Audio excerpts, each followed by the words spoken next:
ప్రజల్లో one of the గౌరవం ఉన్న కమ్యూనిటీస్లో క్షత్రియ కమ్యూనిటీ కూడా ఉంది కాబట్టి ఆశించటం సహజం. ఇంకా టైం ఉంది కాబట్టి ఎవరో ఒక క్షత్రియుడికి, నాకని నేను అంటలా, ఎవరో ఒకరికి ఏదో ఒక పదవి ఇస్తారేమో అని నేనైతే అనుకుంటున్నాను. అందరికీ ఒకేసారి ఇవ్వలేకపోవచ్చు.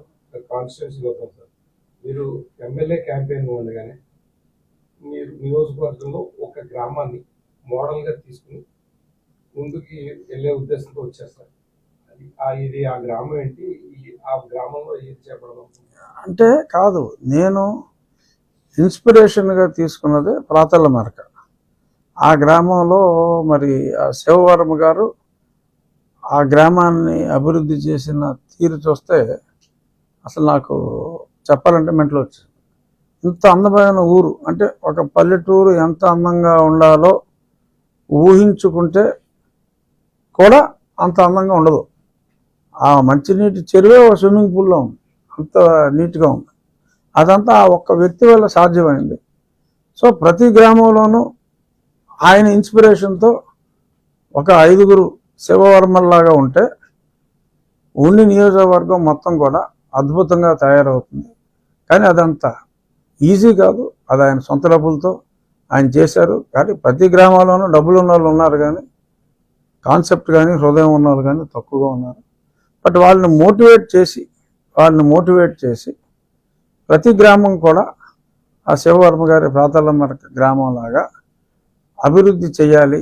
ముందు క్లీన్గా ఉండాలి. ఈ ఇంటోటి చెత్త తీసి పక్కింట్లో వేసేస్తున్నాడు, ఆ ఇల్లు బాగోవాలి. ఆ కాన్సెప్ట్ పోలా ఇంకా.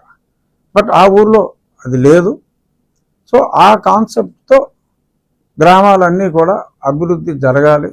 బహుశా మరి గ్రామీణాభివృద్ధి శాఖ పవన్ కళ్యాణ్ గారికి పంచాయతీరాజ్ అని పేపర్లో రూమర్స్. డెఫినెట్గా పవన్ కళ్యాణ్ గారిని నేను రేపు అసెంబ్లీ సమావేశాల్లోనే ఆహ్వానిస్తా.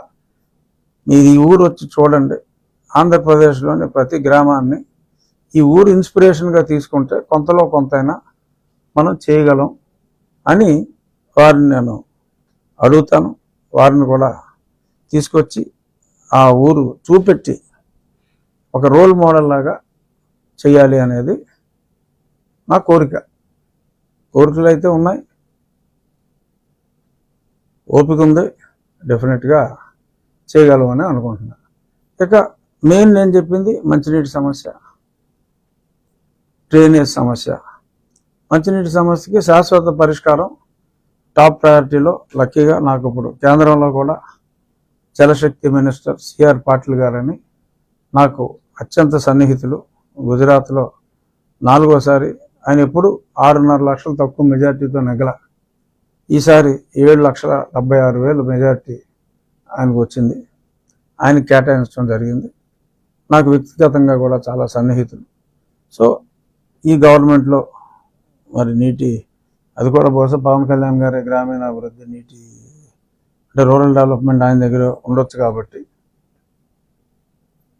ఎవరైతే వాళ్ళు ఆ శాఖ ఎవరి దగ్గర ఉన్నా ఆ శాఖతో ఆ కేంద్రంతో ముఖ్యంగా నా నియోజకవర్గంలో మేజర్ ప్రాబ్లం కాబట్టి కీ రోల్ తీసుకుని ఆ ఫండ్స్ ఎలకేషన్ ఫాస్ట్గా వచ్చేలాగా చేస్తాం.